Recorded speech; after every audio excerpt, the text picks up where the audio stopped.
মই গৈছিলোঁ Abu ধাবিৰ Sheikh Zayed grand মস্কলৈ। এইটো UAEৰ আটাইতকৈ ডাঙৰ মছজিদ আৰু বিশ্বৰ আটাইতকৈ ধুনীয়া মছজিদসমূহৰ ভিতৰত এখন।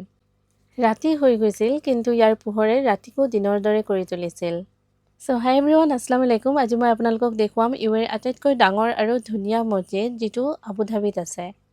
ভিতৰত সোমোৱাৰ লগে লগে প্ৰথমতে এনেকুৱা ডিছপ্লেত ৰেজিষ্ট্ৰেশ্যন কৰিব লাগিছিল। তাৰপিছত ছিকিউৰিটি চেকিং হৈছিল।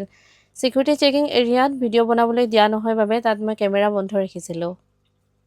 আমি পাৰ্কিং এৰিয়াৰ ফালৰ পৰা ভিতৰত সোমাইছিলোঁ। ভিতৰৰ জেগাটো একেবাৰে মল যেন লাগিছিল। ৰেষ্টুৰেণ্ট, শ্বপ সকলো আছিল। মছজিদৰ মেইন এৰিয়ালৈ যাবলৈ ইলেক্ট্ৰিক ভেহিকল আৰু ট্ৰেভেলেটৰ আছিল।